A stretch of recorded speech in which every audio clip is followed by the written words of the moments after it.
我们今天非常的生气，我们今天非常的悲伤，我们今天非常的愤怒。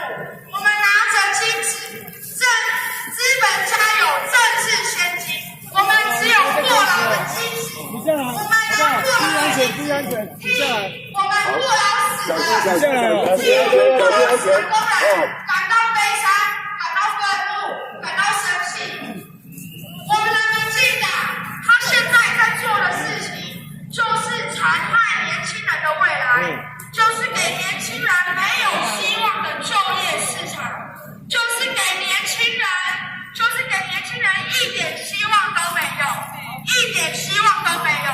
这样的未来是我们要的未来吗？是。这样的政府是我们要的政府吗？不是。这样的劳基法是我们要的劳基法吗？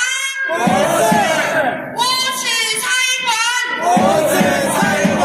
无耻蔡英文！无耻蔡英文！无耻民进党！无耻民进党！无耻民进党！无耻民进党！无耻林静怡！无耻林静怡！无耻林静怡！无耻林静怡！无耻康健民！无耻康健民！无耻康健民！无耻康健民！好，我们现在队伍再支持，还好成啊！拒绝恶法！拒绝恶法！拒绝恶法！拒绝恶法！诈骗民进党！诈骗民进党！诈骗民进党！诈骗民进党！诈骗民进党！诈骗民进党！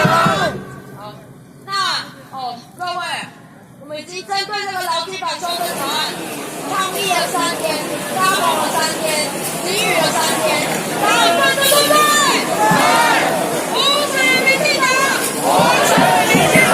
无耻民进党！无耻民进党！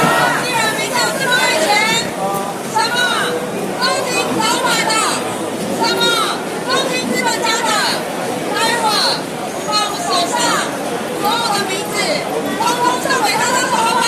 好，那待会儿大家就听我这边说，我一起上过。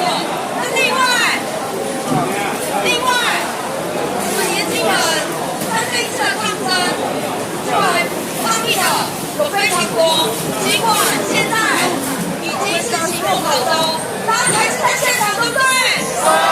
就是因为我们对于民党全面执政以后，我们看不到未来，我们劳动环境，我们的劳动条件不断的下降，低薪、过劳是我们出社会之后必须要面对的。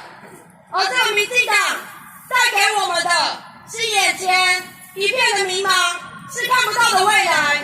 所以待会儿请手上刚刚有拿到我们发下去的烟雾弹的朋友，听我这边说，我喊1的时候举起来，2的时候拉插销，3的时候往立法院里面丢，而我喊1、2、3一样，其他拿名字的朋友就跟着往前丢，旗子往后退啊，旗子往后退，稍微旗子往后退，旗子往后退，来。把手举起来，把手举起来，把你手上的东西举起来。来，警察朋友，我们是丢东西，但是请你们不要推挤哈。我们没有要对你们如何，现在是要对立法院做出最后的诉求了哈。好，把你的手举起来，把你手上的东西举起来。我们绝对要告诉民进党，我们不会让他警察朋友不要喝茶，也不要喝茶，而且对不对？还没有这边说，请警察，请大家听我这边说，我们要跟民